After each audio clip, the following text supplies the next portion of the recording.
ao meu ver, é correto a gente falar que o Uzumaki é sobre uma contaminação em massa de radiação.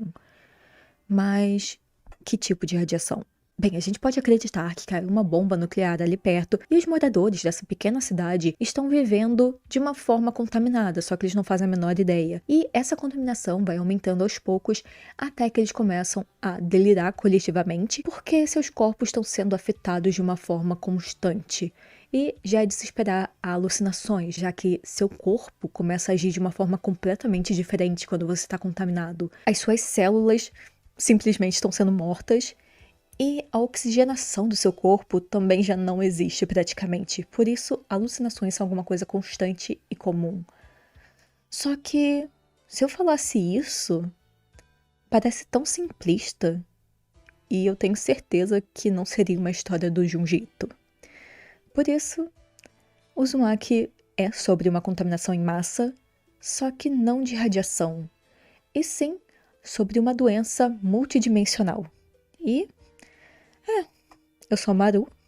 Essa é meio que a minha zona morta. Eu não tenho um gato hoje porque ela tá dormindo bem ali, vocês não estão vendo, mas ela tá linda.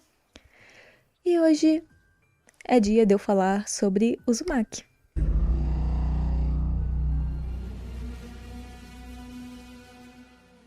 Bem, aparentemente a animação de Uzumaki existe, ela vem aí, e ela não vai ser uma grande espiral de mentiras que a gente está sendo colocado, onde eles anunciam a data, eles cancelam essa data, eles anunciam uma nova data, eles cancelam de novo. A gente ia ficar pra sempre nessa espiral se fosse necessário. Mas, aparentemente, eles realmente fizeram uma animação e ela vai chegar dia 27 de setembro agora. Por isso eu achei que seria interessante fazer um vídeo sobre o Uzumaki um pouco antes e depois falar o que eu acho da animação. Mas também é importante reforçar que a animação vai ser lançada dia 27 de setembro porque é meu aniversário. Então, eu tenho certeza que tudo isso aconteceu porque eles estavam... A gente tem que deixar uma data muito especial. E daí escolheram dia 27 de setembro, que é meu aniversário, alguns dias antes do meu aniversário, mas tudo certo. E é aquilo. Essa é uma obra um pouco difícil de definir o que é plot, o que é spoiler, porque ela é um pouco confusa nos primeiros momentos. Então, esse vídeo tá meio que liberado spoiler. Se você não quiser saber nada da obra, quer ir ver a animação ou ler o mangá antes, vá com Deus, depois você volta aqui, pelo amor de Deus. Uzumaki é uma história muito diferente para cada pessoa, e eu acho que vai muito das suas referências de terror ou das suas referências de vida. Eu vi pessoas que veem o Uzumaki de uma forma completamente diferente da forma que eu vejo. Por isso, esse vídeo é 100% baseado na minha visão. Se você tiver uma visão diferente, fique à vontade para deixar nos comentários, a gente vai trocando cartinhas. E vamos torcendo para a animação de Uzumaki ser boa, porque o nosso idoso favorito, ele tem um pequeno histórico de só... Ai... Coitado do velho, ele só pega animação bomba, né? Mas dessa vez eu acredito que vai dar tudo certo, porque, ai, ficou muito tempo sendo cancelada, né? Então tem que dar certo pelo menos uma vez. Mas, dito isso, vamos falar sobre Uzumaki. Essa é uma série de mangá e terror criada pelo Junji Ito. Em primeiro momento, a série foi publicada na revista semanal Big Comic Spirit de 1988 até 1999. Eventualmente, os capítulos foram compilados em 3 volumes e lançados em uma coletânea em 2000. A história de Uzumaki em sua totalidade parece bastante episódica por natureza, tendo pouca relação de uma história para outra, parecendo perder um pouco a sucessão em alguns momentos, porém, eventualmente tudo faz sentido. Os personagens que aparecem aqui, eles não têm nenhum desenvolvimento gigantesco, a gente não vai saber a cor favorita deles, a gente não vai saber nada muito profundo. A gente tem imagens muito simples, uma coisa muito cotidiana. E eles realmente estão ali apenas para servirem como marionetes e serem descartadas. Porém, ao decorrer de todo o Uzumaki, a gente não tem nenhuma morte realmente descartável.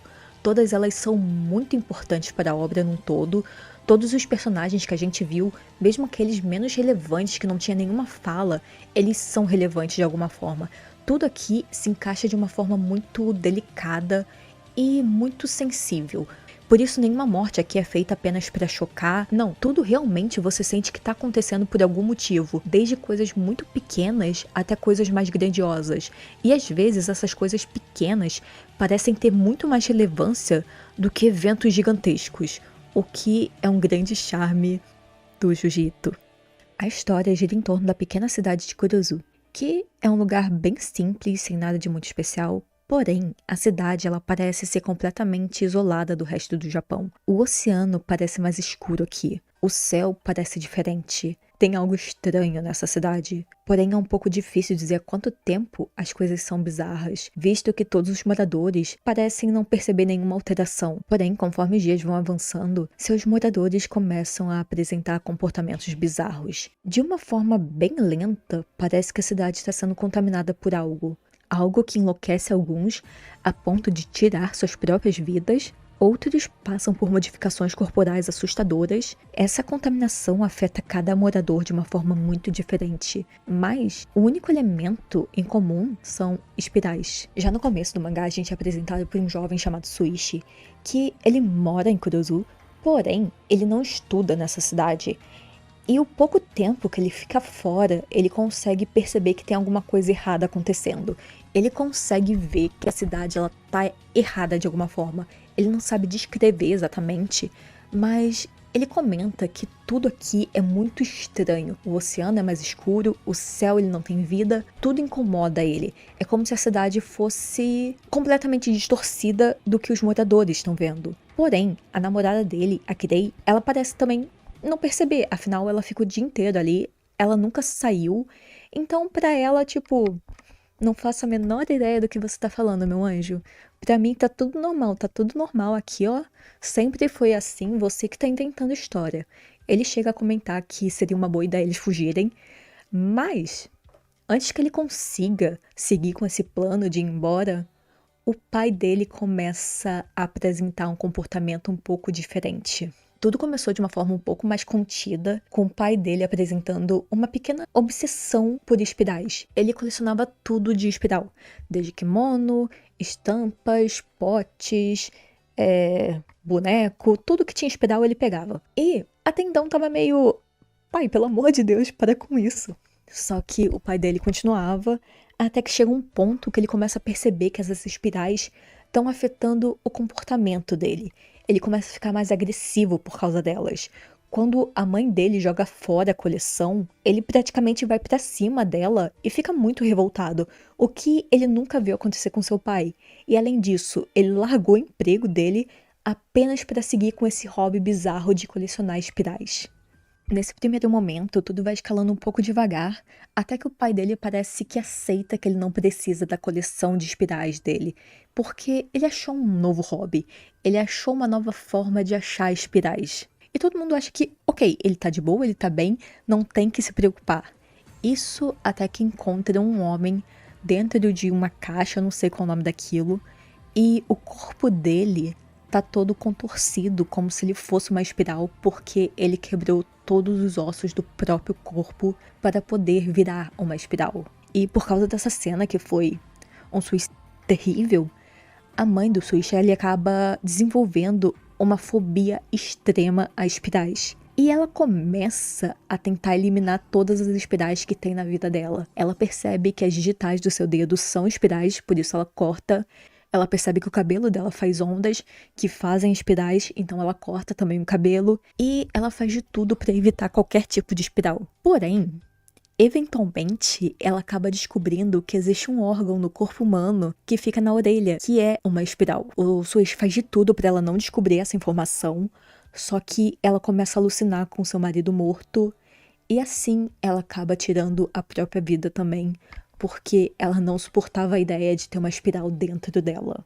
O que começa assim como uma grande obsessão por espirais vai evoluindo aos poucos até chegar em modificações corporais mais pesadas, como acontece eventualmente uma menina nova no colégio que ela tem uma cicatriz na testa que é em formato de meia-lua. Não se sabe exatamente em que momento começou, porém essa cicatriz acabou virando uma espiral e essa cicatriz começa a consumir a garota. Ele vai devorando ela aos poucos até que ela simplesmente desaparece e ela absorve um maluco aleatório junto com ela. E também, eventualmente, vai afetando outras pessoas, como um garoto do colégio que é um pouco lento.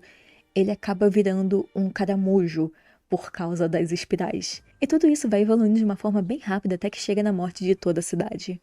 E por isso a gente volta no assunto radiação.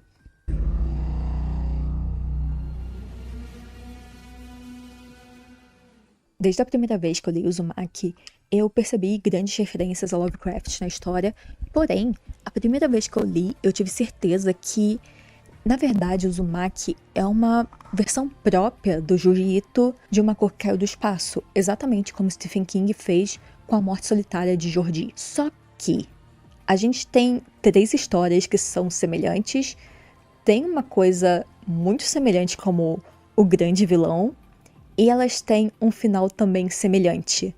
Mas, ironicamente, cada história é muito diferente uma da outra, todas elas são únicas da sua forma, e todas elas resolvem a sua grande problemática de uma forma completamente diferente, embora cada uma vai chegar exatamente no mesmo ponto no final.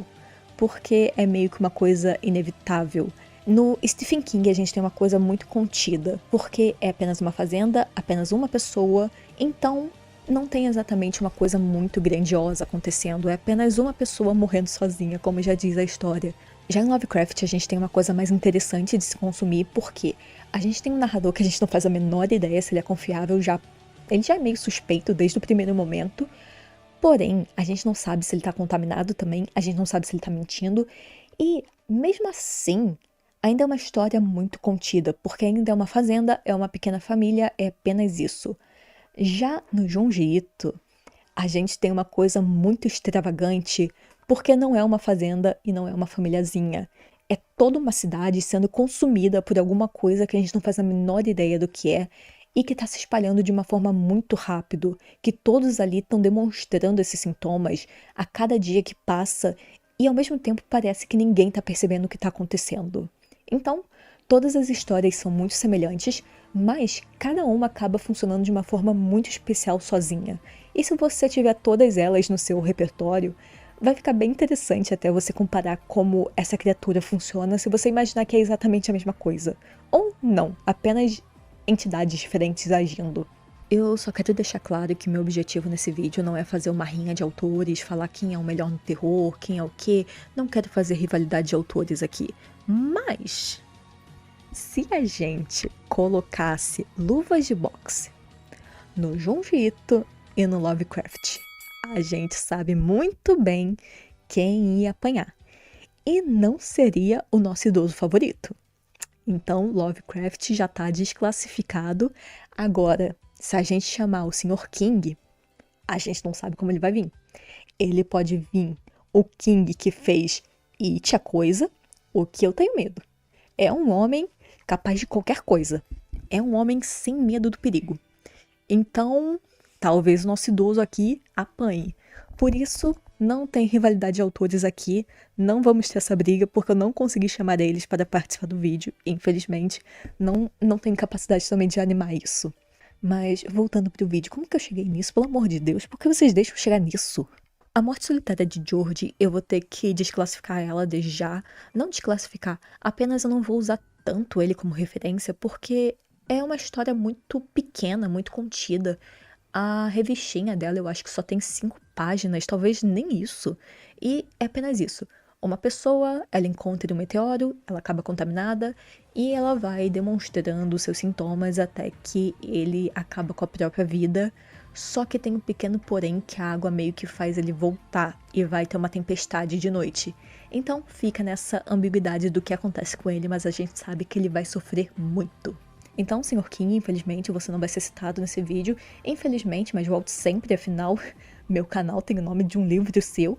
Mas, voltando para nossas princesas principais aqui, que é a Cor que Caiu do Espaço e Uzumaki. Eu acho muito interessante como Uzumaki, no meu ponto de vista, obviamente, existe porque Uma Cor que Caiu do Espaço existe.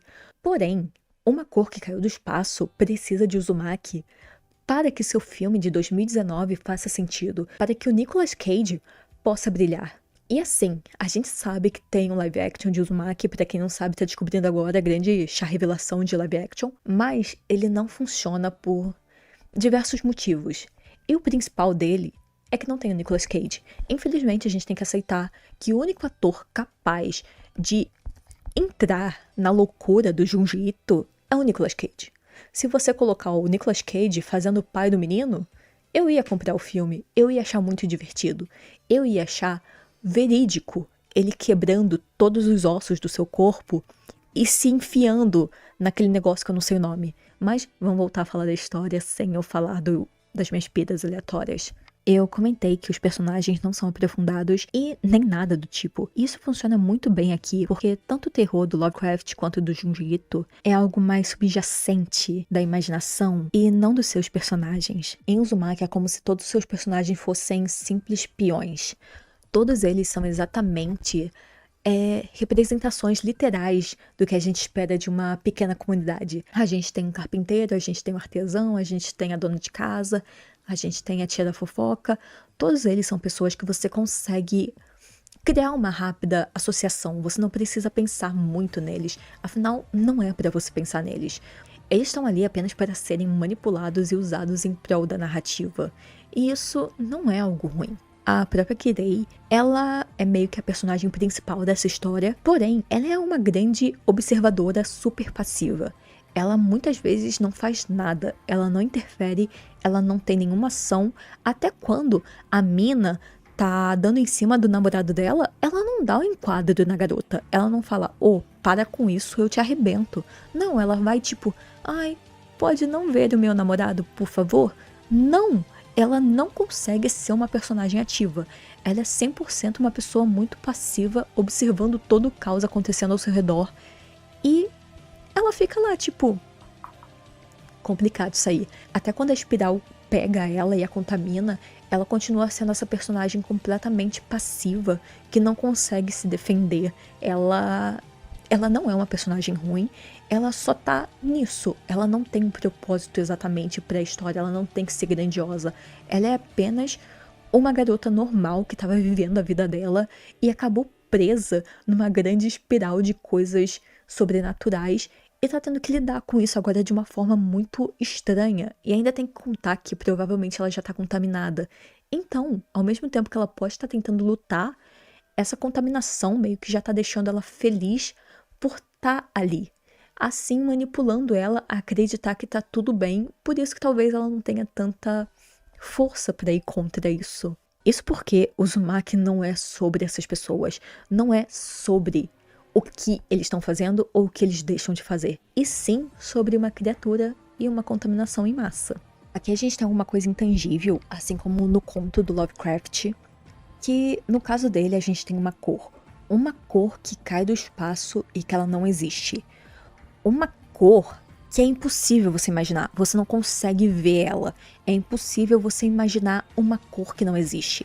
Independente de quanto você se esforce, você sempre vai chegar em um tom que existe. A Pantone já lançou essa cor, meu anjo, então não vai dar certo.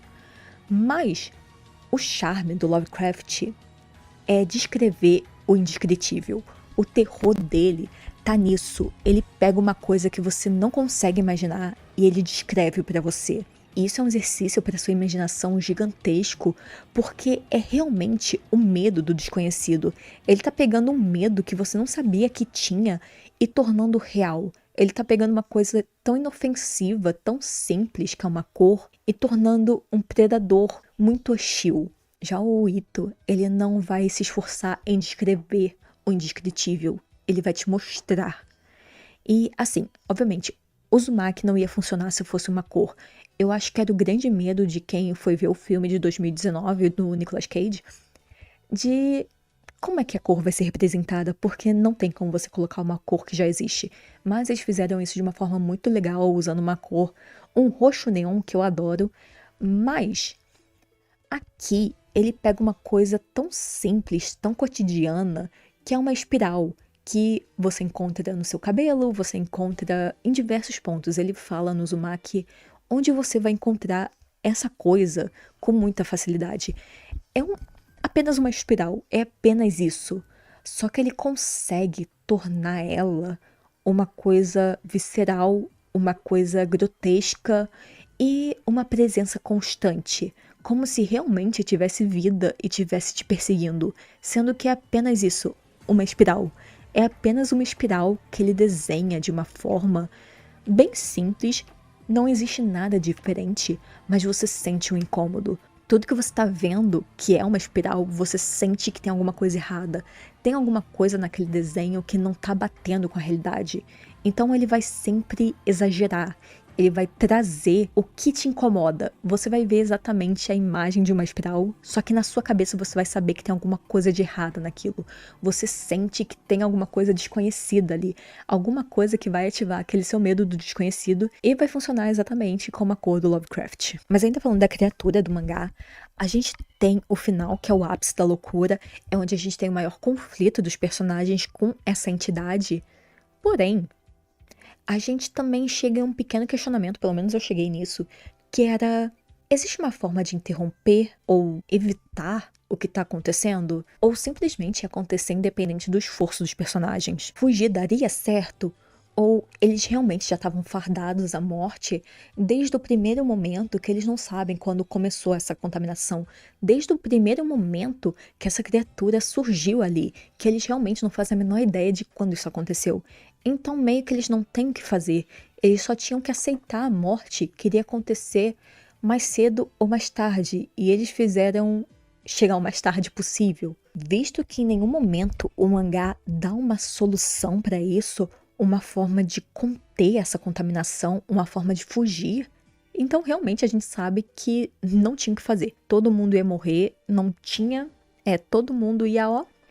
Mas além disso, essa é uma parte que eu fico pensando muito no final do mangá, que é: essa coisa fez todas essas atrocidades, toda essa crueldade, mas ela tinha noção das suas ações? A espiral, ela realmente conseguia se controlar?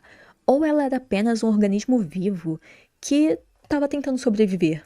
E por ela estar em um lugar completamente diferente do que ela está acostumada, ou não, ela talvez seja uma coisa super agressiva e que contamina tudo ao seu redor para conseguir sobreviver, ela foi contaminando tudo para conseguir os nutrientes que ela precisa, sabe? Exatamente como um ser vivo. Mas a gente também chega num pequeno dilema que eu tenho, que é: essa coisa é só um ser vivo que estava tentando sobreviver? Ou existia alguma coisa a mais, como um mensageiro que foi mandado para esse planeta para tentar coletar informações de alguma coisa para alguma coisa muito maior que a gente não faz a menor ideia do que seja? Ou então, ela simplesmente nem tinha que estar ali. O objetivo dela era, sei lá, outra dimensão. Ela ia, sei lá pra onde. Só que por algum motivo ela acabou parando nessa cidade no Japão de uma forma super aleatória e deu no que deu, né? Ela não tem o que fazer. Ela nunca foi uma culpada. Ela apenas está ali fazendo o serviço dela, que é talvez coletar informações, sabe-se lá pra quê, ou pegar os nutrientes que ela precisa para sobreviver. Então a espiral, eu acho que ela não é tão vilanesca assim. Ela só não existe. Ela não tem um propósito. E isso é assustador, não saber o que ela quer. E assim, eu acho a criatura completamente fascinante, mesmo a gente não sabendo o que ela é.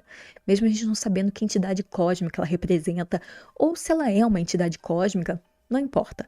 Ela é completamente fascinante e toda a mitologia ao redor dela é um mistério, porque a gente não sabe de nada. Mas é tudo tão interessante, sabe? É como se ela realmente fosse uma espiral que estivesse te puxando pra dentro.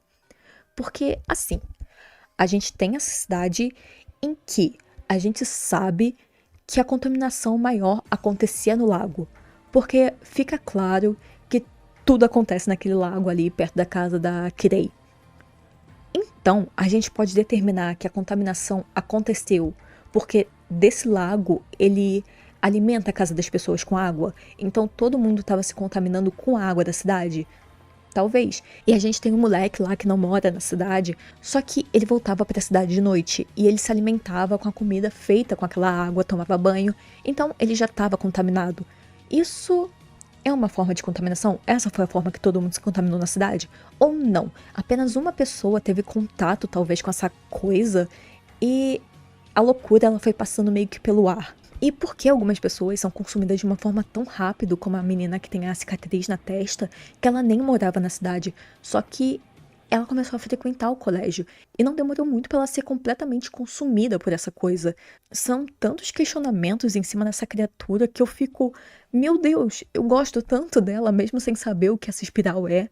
Ela é tão fascinante, tão hipnótica, exatamente como a cor do Nicolas Cage. Mas agora é a hora que eu vou usar mais o filme do Nicolas Cage para me referir a Uzumaki, porque tem pequenas dúvidas que eu acho que o filme responde, porque, como eu disse, eu tenho quase certeza que o filme usou 100% Uzumaki para fazer sua adaptação. Então, a gente sabe que tem essa coisa que é tão grandioso, tão poderoso, que o ser humano não consegue compreender sozinho, e ele acaba vendo um pequeno fragmento o suficiente para ele enlouquecer. Tanto no filme quanto no mangá, a gente tem personagens que são levados à loucura, porém não tem nenhuma modificação corporal. E eles foram expostos, talvez um pouco a mais à radiação do que as pessoas que têm modificações corporais. Mas isso meio que vai de pessoa a pessoa. Cada pessoa reage de forma diferente a esse organismo. Cada pessoa tem uma forma diferente a ser contaminada. E assim, no filme a gente tem o Nicolas Cage e Lavina, que é a filha dele, e eles acabam passando pela modificação que é o humor. Eles ficam muito instáveis, principalmente o Nicolas Cage. O Nicolas Cage, ele perde completamente o controle de tudo, ficando exatamente igual a mãe do nosso personagem principal lá, do Uzumaki. Os dois, eles passam por essa modificação de comportamento. A personalidade deles não faz mais sentido com quem eles são. Eles ficam muito mais agressivos em alguns momentos, histéricos, e não conseguem compreender o que está acontecendo com eles, o que acaba os levando à morte. Só que daí a gente chega na esposa do Nicolas Cage e nas modificações corporais que acontecem na cidade em Uzumaki. Essas pessoas, elas acabam tendo alguma coisa em comum. Como em Uzumaki, a gente tem um casal que queria ficar junto para sempre. E eles acabam se enrolando um no outro, meio que criando uma criatura que ninguém sabe exatamente o que é e que vai viver no mar. Só que também a gente tem a menina que queria atrair todo mundo pra ela e ela acaba virando uma espiral e absorve todo mundo. E a gente também tem um menino que vira um caracol. Todos eles tinham um desejo muito forte. E assim, no filme do Nicolas Cage a gente tem a mãe, que ela tem câncer, e a radiação da cor acaba curando esse câncer. Porém, ela também é uma pessoa muito protetora com seu filho mais novo. Ela é aquela pessoa tão protetora que, se fosse possível, ela queria puxar o seu filho de volta para o seu corpo para ele não ter que enfrentar o mundo real. E isso acontece. Quando ela é exposta à radiação, ela e o filho viram uma coisa única. Eles se fundem de uma forma muito visceral, muito nojenta, mas é exatamente o que a mãe queria. Ela faz o seu filho ficar preso nela para sempre. Então, a entidade, em ambas as histórias, ela tem essa coisa de realizar desejos de uma forma muito distorcida. Ela sabe o que você deseja, ela sabe o que você quer e ela faz você ter isso. E o mais interessante é que você tá sofrendo muito. Só que no final, você tá feliz, você tá muito feliz por estar ali. Porque, além de tudo, a entidade tá te rasgando, tá te cortando, tá te arrebentando. Ela faz você se sentir feliz por existir, por pelo menos poder experimentar ela. E se você tentar fugir, ela meio que mexe na sua cabeça para você se sentir culpado. Então isso explica por que ninguém nunca sai e tenta pedir ajuda. Porque simplesmente não existe essa necessidade. A entidade, ela sabe se proteger muito bem, tanto na cor que caiu no espaço, quanto em Uzumaki. Todos eles, mesmo sabendo que precisam de ajuda, eles não querem ajuda. Eles estão felizes ali, porque a entidade é exatamente isso, ela não quer que ninguém saia de perto dela. E por isso que o Uzumaki parece fazer um pouco mais sentido nesse sentido, porque ela é uma espiral. E a espiral, ela sempre tá te puxando mais para dentro dela. A cor, a gente tem essa coisa da beleza e que ela te atrai e te hipnotiza. Só que a espiral, ela também te hipnotiza e te puxa para dentro. Por isso, o Uzumaki ganhou nesse ponto. E assim como em Lovecraft, isso na verdade parece uma grande história de existencialismo, onde nós humanos somos apenas isso, criaturas fracas que não conseguem lidar com uma coisa maior que a gente. É questão de tempo até alguma criatura maior resolver eliminar, acabar com a nossa existência. E não tem o que a gente fazer, porque não tem como impedir e não tem como fugir. Então, ambas as histórias acabam sendo sobre esse grande medo do desconhecido.